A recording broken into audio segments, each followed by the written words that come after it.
Bonjour. Léonid Brejnev. Dans 1h30, il arrivera à Paris. À 65 ans, ce fils d'ouvrier ukrainien, devenu numéro 1 dans son pays, l'Union soviétique, s'apprête à prendre contact pour la première fois avec un pays occidental. Pour la première fois, si l'on accepte 36 heures passées en Italie lors des obsèques du leader communiste Palmiro Togliatti. Et M. Brejnev sera accueilli en France avec les honneurs dus au chef d'État. M. Georges Pompidou est en train de se préparer à se rendre à Orly pour accueillir là-bas M. Brejnev. Et à Orly, tout à l'heure, on tirera 101 coups de canon, les 101 coups traditionnels pour les chefs d'État. Une visite de 6 jours qui répond à celle faite précisément par M. Pompidou à Moscou il y a de cela 1 an, et toujours dans la ligne politique définie lors d'une autre visite à Moscou, celle de Charles de Gaulle en 1966, cette ligne détente, entente, coopération. M. Brejnev, qui est-il? Victor Vrament, notre correspondant à Moscou, nous le rappelle, nous le précise. On sait qu'il est ukrainien, comme beaucoup de ceux qui dirigent l'URSS. On sait qu'il a 65 ans, qu'il habite avenue Kutuzov à Moscou, que c'est un passionné de football et de hockey sur glace, qu'il a des rapports, disons, amicaux avec la boisson nationale, la vodka, et qu'il aime beaucoup se déplacer en Rolls-Royce, assis à côté de son chauffeur. La carrière de Brejnev, qui est le numéro 1 du parti depuis 7 ans, depuis la chute de Khrouchtchev par conséquent, sa carrière a commencé sous Staline. Il ne faut donc pas lui demander d'être un libéral, et d'ailleurs il a la réputation d'être autoritaire. Physiquement même, il donne cette impression. Il a le visage large, une certaine corpulence, le sourcil épais, il parle d'une voix forte. Съезд образовал советское правительство во главе с основателем нашей партии и вождем революции Владимиром Ильичем Лениным. Le moins qu'on puisse dire, c'est qu'il n'est pas très populaire, contrairement à M. Kosygin, qui passe pour un homme compétent et pour lequel les soviétiques éprouvent une certaine estime. En tant que numéro 1 du parti, Brejnev ne peut d'ailleurs que représenter l'orthodoxie la plus orthodoxe, telle qu'on la conçoit à Moscou. On lui attribue tout naturellement la fameuse théorie de la souveraineté limitée des pays socialistes, celle qui a justifié l'intervention en Tchécoslovaquie il y a 3 ans. Ce qu'on remarque en tout cas depuis 3 ans, c'est que M. Brejnev a nettement imposé son autorité. Chaque fois qu'il est question d'un problème important dans les journaux, à la radio ou à la télévision soviétique, on cite les discours de M. Brejnev. Chaque fois qu'il y a une réunion officielle, on cite M. Brejnev. Et tout dernièrement, au 24e congrès du parti, ce fut la consécration suprême. M. Brejnev a eu droit à plusieurs minutes d'ovation. Les 6000 délégués criaient « Vive Brejnev »,« Gloire à Brejnev ». Voilà ce qu'on peut dire de M. Leonid Ilyich Brejnev, un homme dont on sait peu de choses, mais qui certainement n'a pas tellement envie qu'on en sache davantage, tant il a le sens du secret et de la discipline. Ce qui est certain, en tout cas, c'est que c'est bien M. Brejnev qui dirige les 240 millions de soviétiques. Ce qui est confirmé par le fait que tout à l'heure, à 10h20, la télévision soviétique a retransmis en direct le départ de M. Brejnev, 10h20 heure de Paris. Retransmettre en direct un départ à la télé en URSS, cela ne s'était pas vu depuis l'époque de Nikita Khrouchtchev. Hier, on a diffusé sur les écrans soviétiques un documentaire sur Paris. On a beaucoup parlé de l'accueil que la France réservait au numéro 1 du pays. Et c'est aussi une grande semaine franco-soviétique qui commence aujourd'hui à Moscou. Des entretiens qui s'ouvriront dès cet après-midi au Palais de l'Élysée avec M. Pompidou. Peut-être sortira-t-il un élan nouveau pour la détente, non seulement en Europe mais dans le monde. En tous les cas, les observateurs sont bien d'accord. C'est une rencontre de première importance. C'est au Grand Trianon de Versailles que sera logé le secrétaire du Parti communiste du RSS. Exactement dans l'aile gauche du Trianon, où l'on a apporté des provisions ces 2 derniers jours, où l'on a aménagé ce qui était déjà très habitable.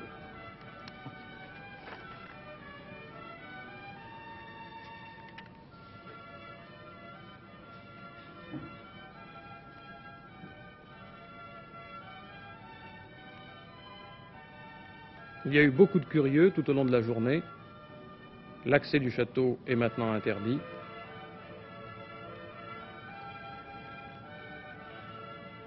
Notons que c'est la salle des glaces qui devient pour quelques jours le bureau de M. Brejnev. Ici même. Téléphone blanc, télévision couleur.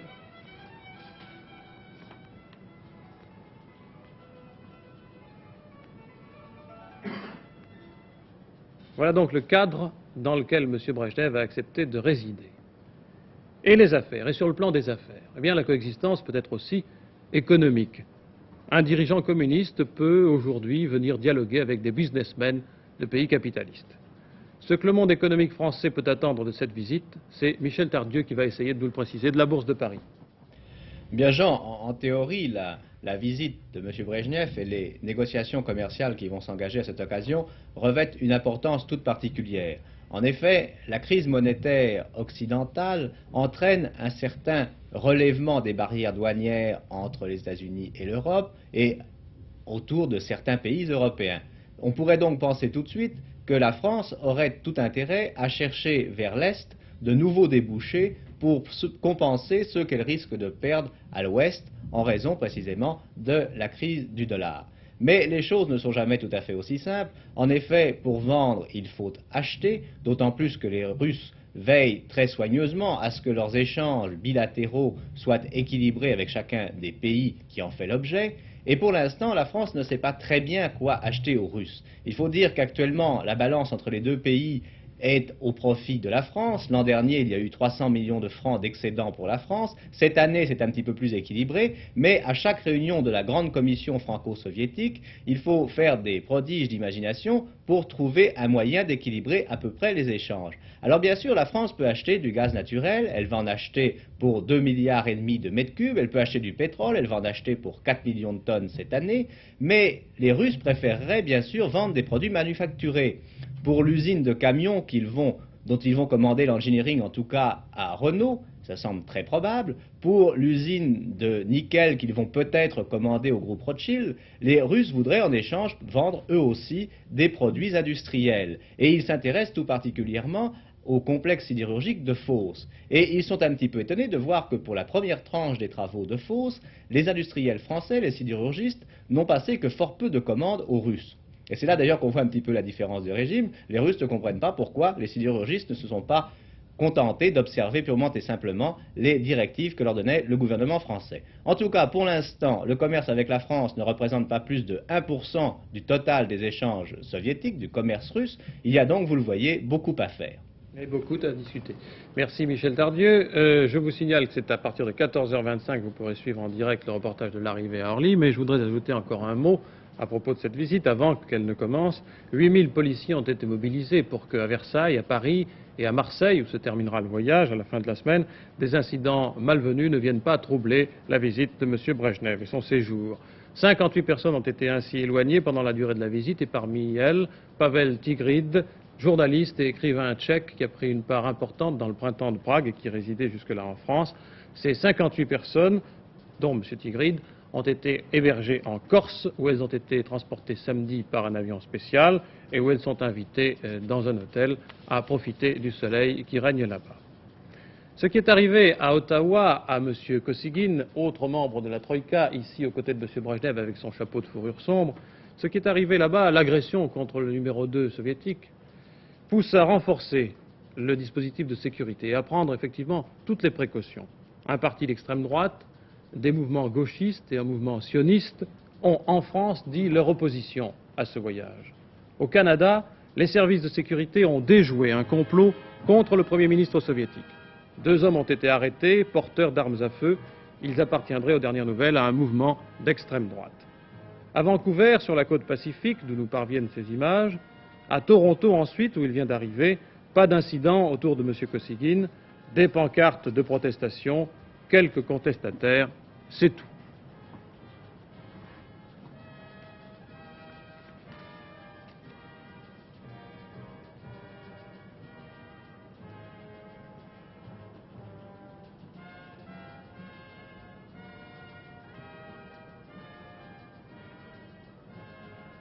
C'est tout, mais cela rend l'homme d'État soviétique Mossad, semble-t-il, témoin ce cliché représentant M. Kosygin ayant revêtu un couvre-chef de chef indien. Vous voyez qu'il semble assez peu apprécier cette nomination d'honneur bien sûr, grand chef d'une tribu du centre du pays. L'opération suivante, fumer le calumet de la paix, a peut-être détendu l'atmosphère. Mais non loin de là, le président Nixon, s'adressant il est vrai aux anciens combattants, s'est montré prudent quant aux perspectives de détente dans le monde, quant à ses prochains voyages à Moscou et à Pékin. Il y a encore bien des différences, bien des divergences, a dit M. Nixon, pas de faux espoirs, pas d'espérances irréalistes. Bref, le perpétuel jeu de balance. En tout cas, pour la visite de M. Brejnev en France, l'été prolongé continue chez nous. Il y a quand même eu ce matin quelques brouillards dans le nord et sur l'autoroute du Nord. Cela a donné quelques carambolages assez impressionnants et assez meurtriers. Pas meurtriers parce qu'il n'y a pas eu de mort, mais il y a quand même plus de 20 blessés. 100 voitures environ se sont télescopées aux petites heures ce matin et la circulation a été très difficile jusqu'à 11h. À 11h30, enfin, on a pu dégager l'autoroute Nord. Et on prévoit encore des brouillards demain matin. L'après-midi, le temps se remet au beau, comme chaque jour. On prévoit 21 degrés à Paris cet après-midi. Hier, il y a fait 26 degrés à Clermont-Ferrand et c'est le record absolu pour la capitale du Puy-de-Dôme depuis que les services de la météo là-bas enregistrent les températures. Alors, disons, comme la mère d'un homme célèbre autrefois, pourvu que ça dure, pour le beau temps et le soleil, pas pour le brouillard, bien sûr. Du côté de l'Alsace, quelques problèmes dans le domaine culturel, et cela du fait de la pénétration incessante de nos voisins allemands. En donnant un récital d'orgue à Strasbourg, Karl Richter a donné le coup d'envoi de la rentrée musicale en Alsace en même temps qu'il inaugurait une série nouvelle de concerts de prestige, les Rencontres européennes d'art musical. 20 concerts qui vont peut-être devenir des concerts à scandale si des prises de position bien nettes ne viennent pas lever le doute qui plane sur la signification de leur organisation. C'est une association de mélomanes strasbourgeois, le Cercle national d'art lyrique, qui a engagé les musiciens les plus célèbres pour cette série de concerts qui s'étale jusqu'au 27 avril. Un programme fabuleux, Igor Oistrakh, Elisabeth Schwarzkopf, Gundula Janowicz, Victoria de Los Angeles, Sviatoslav Richter sont quelques-uns des artistes invités. À Strasbourg, où la vie musicale est une réalité bien établie, on est inquiet chez les musiciens et chez les organisateurs de concerts. Nous avons 2 orchestres symphoniques, un festival, un théâtre lyrique, des soirées de musique de chambre, dit-on à Strasbourg. On qualifie de déloyale l'organisation de ces concerts et les syndicats de musiciens, particulièrement émus, vont encore plus loin. Nous estimons que c'est une mainmise culturelle de l'Allemagne sur l'Alsace et par conséquent sur la France qui fait suite à la mainmise économique et industrielle de ce même pays sur l'Alsace que nous constatons chaque jour davantage. En vous disant cela, ça peut donner l'impression que nous avons une position nationaliste, ce serait faux. Nous estimons que des échanges culturels doivent être contrôlés et par conséquent il devrait y avoir un certain dosage. Nous ne sommes pas contre la venue d'orchestres étrangers, à condition que ça ne représente pas des intérêts privés, de basses affaires commerciales, et que tout ceci soit bien organisé à l'échelon national et que ce soit vraiment des échanges culturels.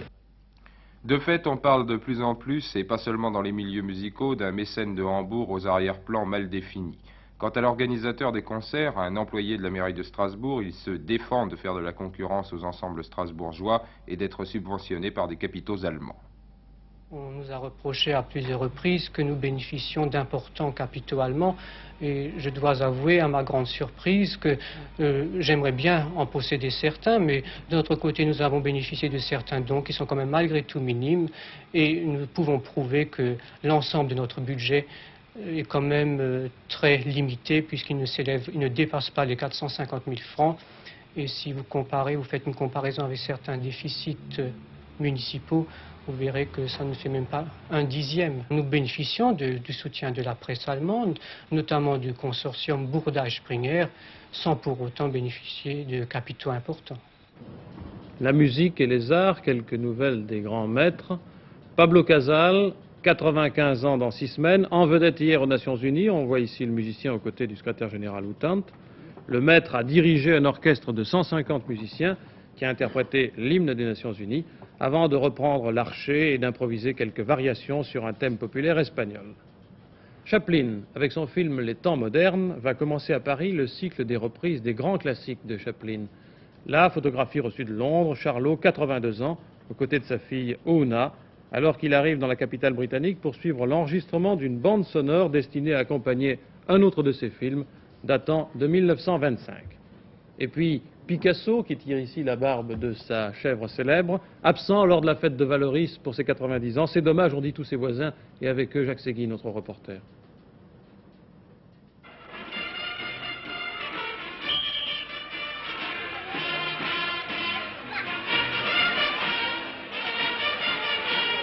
La chaise est restée vide. La chaise qui se trouve devant la grande estrade de la place des écoles à Valoris, celle réservée à Pablo Picasso. Pablo Picasso qui n'est pas venu cet après-midi, que plus de 10 000 personnes attendaient à Valoris. Et pendant plus de 4 heures, les yeux des spectateurs se sont promenés de la scène aux coulisses, par là où chacun espérait voir apparaître à tout moment le héros du jour. Attente vaine pour tous, pour Roland Leroy, l'adjoint de Georges Marchais au Parti communiste. Attente sereine aussi pour Aragon, pour Alberti, les poètes et admirateurs du peintre. Ils ont dit des poèmes, Daniel Gelin aussi a dit un poème, Théodorakis, 2 danseurs du ballet Bolchoï, les enfants de Valoris, Paco Ibáñez se sont succédés sur la scène et nous n'avons vu rien venir.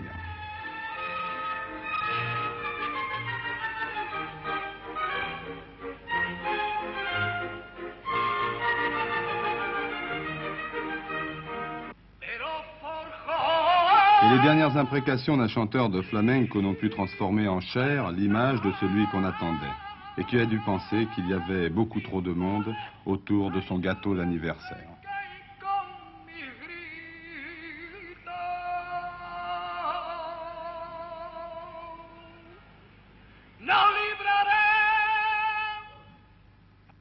Nous parlerons sport dans l'hebdomadaire dans un instant. Auparavant, un exploit qui est déjà sportif, celui du cascadeur Franck Valverde au Bourget-du-Lac, en Savoie. Le Bourget-du-Lac, Franck Valverde, 32 ans, va tenter dans quelques instants, vous allez le voir, de franchir en voiture un mur de feu. 2 autres cascadeurs l'ont essayé avant lui, ils sont morts carbonisés. Sur place, en cas d'accident, 30 pompiers, 6 ambulances et un hélicoptère prêt à décoller pour l'hôpital des Grands Brûlés de Lyon. Avant de monter dans sa voiture, Franck Valverde déclare « Je suis conscient du danger, mais je sais que je vais réussir. Je le fais pour l'argent, j'ai trop de dettes. » Devant lui, 100 mètres de flammes alimentés par 14 000 litres d'essence. Il avait promis de s'arrêter au milieu du mur de feu. Le franchir sans s'arrêter est déjà un exploit. Franck Valverde vient de risquer sa vie pour 1 300 000 francs.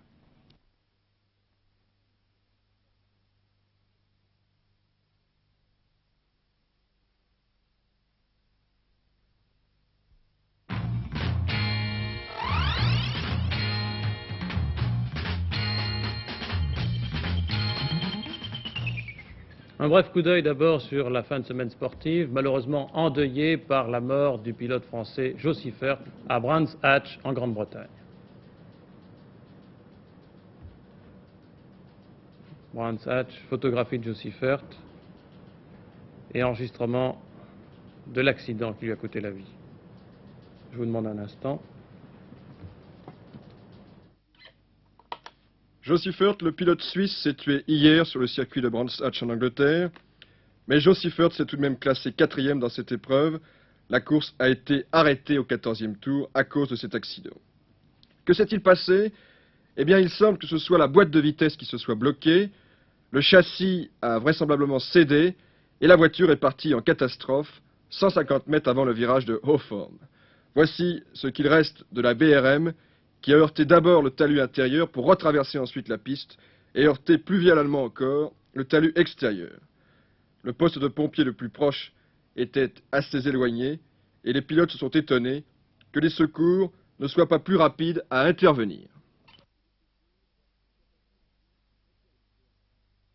Siffert que nous avons adopté en France puisqu'il courait sous des couleurs françaises mais qui était de nationalité suisse bien sûr.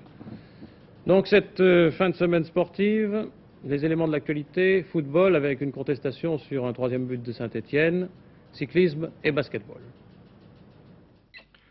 Oui, football, Saint-Étienne bat Marseille 3-2.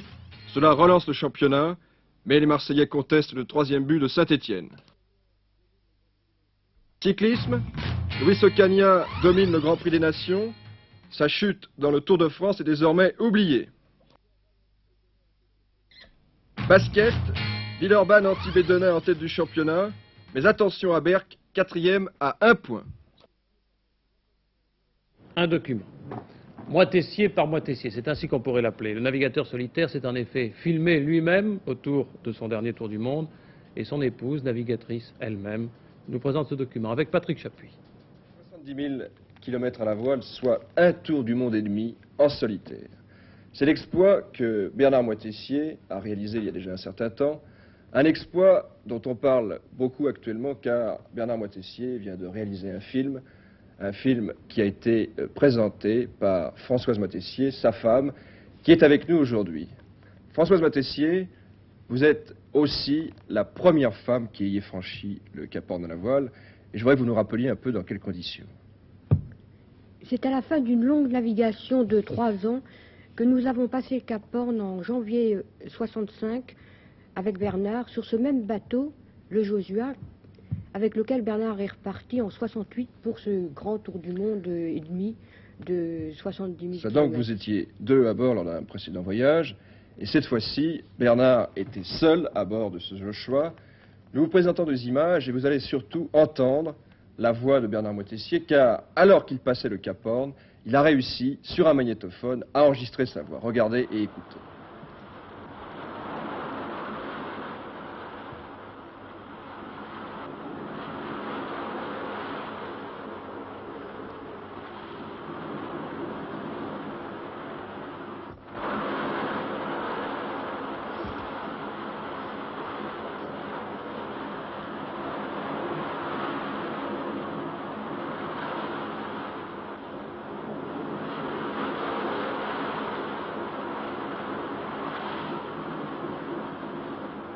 Nous sommes passés à 5 ou 6 milles dans le nord. Je dis souvent nous, hein, ça c'est Josua et moi, vous savez, c'est instinctif. Hein.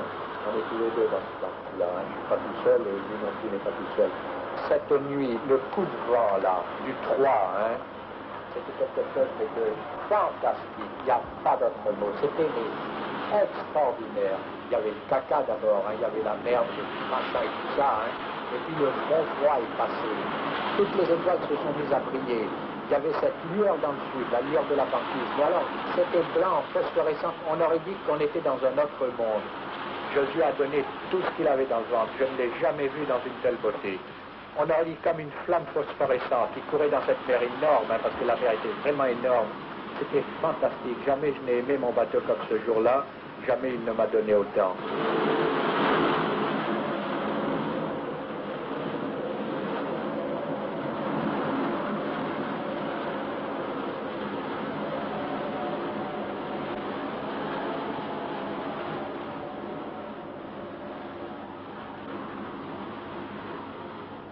Vous voyez donc ici le passage du Cap Horn, c'est à peu près après 5 mois de navigation.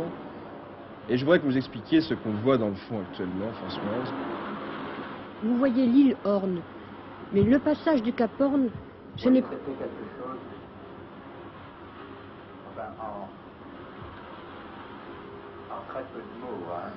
Le passage du Cap Horn, c'est le coin le plus difficile du monde. Pourquoi?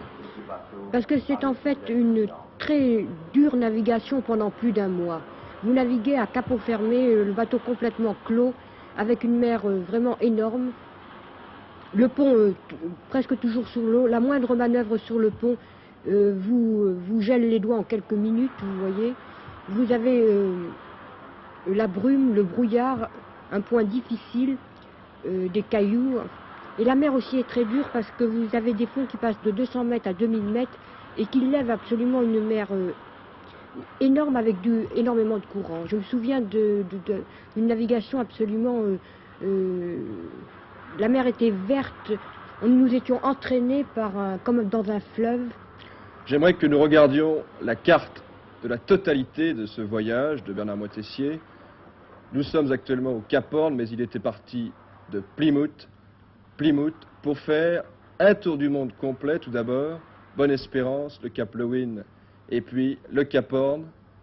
À ce moment-là, il a recroisé sa route sensiblement et il a continué jusqu'à Tahiti.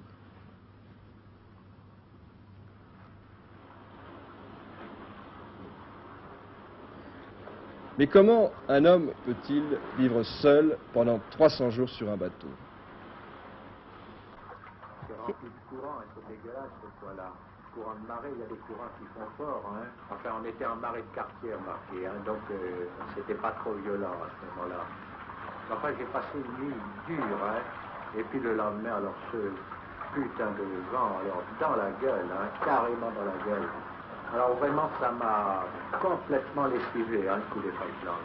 Ça y est, j'ai pris la carte morale. Je ne sais pas si vous connaissez ce truc-là. Quand on est trop fatigué, quand rien ne va plus, ben, il ne faut pas penser, il ne faut prendre aucune décision. Ben, c'est ce que je fais. J'ai lu ça dans mon poète quand j'étais gosse. Hein. C'est du tonnerre, hein, ça fait.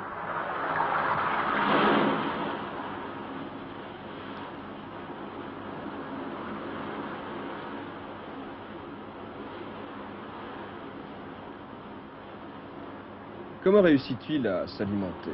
C'est un problème que nous, les terriens, nous nous posons couramment. Pendant les 3 ou 4 premiers mois, ça ne pose pas de problème. Mais après, c'est vraiment très difficile, parce que n'importe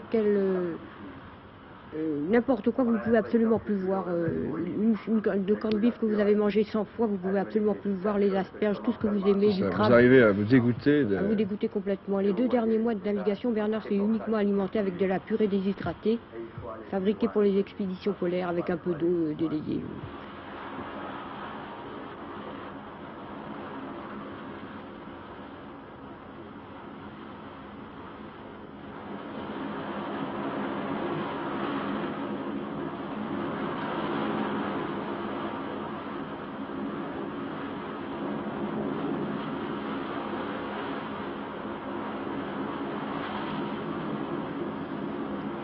Ça, c'est évidemment l'aspect le plus violent de la navigation au large. Nous allons voir tout à l'heure des images un peu différentes, des images qui expriment peut-être encore beaucoup mieux la joie de naviguer avec toutes les voiles dessus. Et j'attire votre attention sur un fait. Les images que vous allez voir tout à l'heure ont été filmées depuis le haut du mât, avec une caméra Beaulieu, telle que nos reporters en utilisent couramment. Une caméra, naturellement, que Bernard Moitessier avait montée tout en haut, au prix de risques très impressionnants.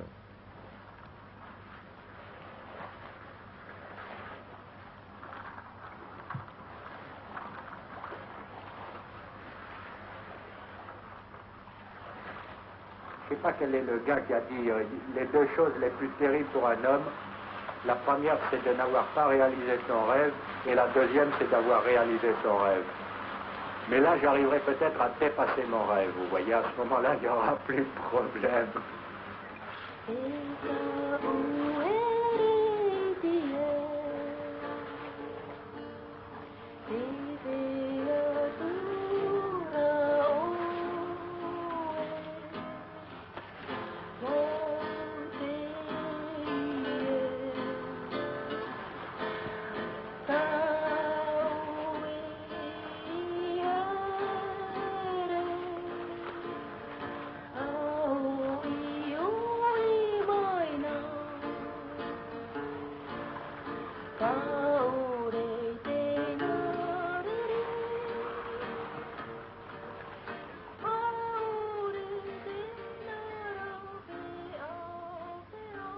Ce qui compte, c'est de s'être accompli un peu.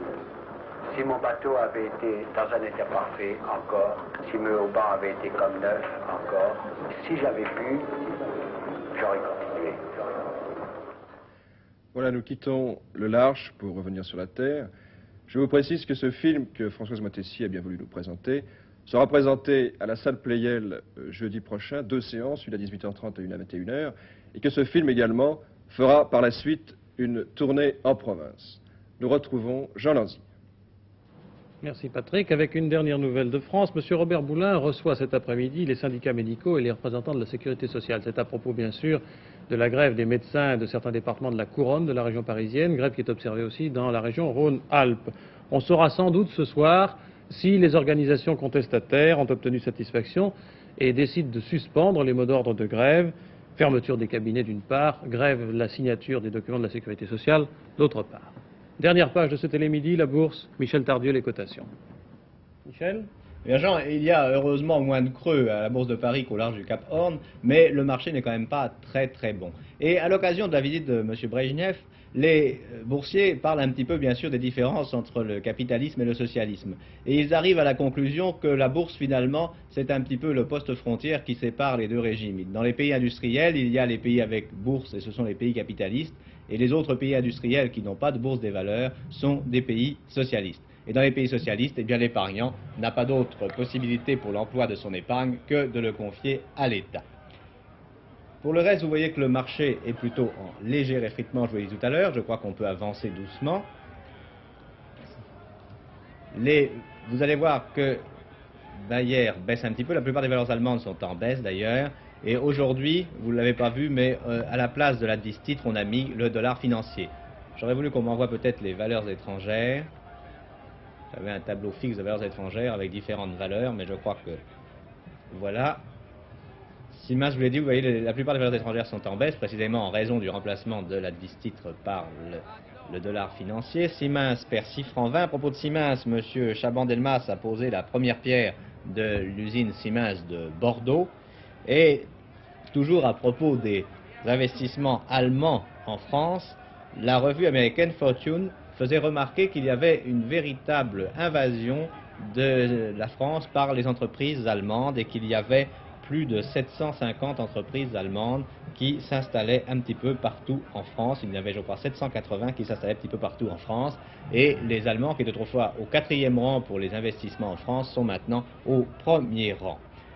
Vous avez vu aussi la cotation de Wendel. À propos de Wendel-Siddelor, il y a actuellement un plan de réorganisation dans la société, un plan qui aboutira à une diminution ou à la suppression de 10 000 emplois. La société dit sans licenciement, mais sans renouvellement au fur et à mesure des départs à la retraite. 10 000 emplois de supprimés, et il est possible qu'il y ait un effort de concertation entre les différentes sociétés de la sidérurgie Lorraine et de Fos. On parlait tout à l'heure de Fos à propos des Russes. Eh bien, il n'est pas impossible, si tous les financements de Fos sont bien mis au point, qu'il y ait une sorte de rationalisation.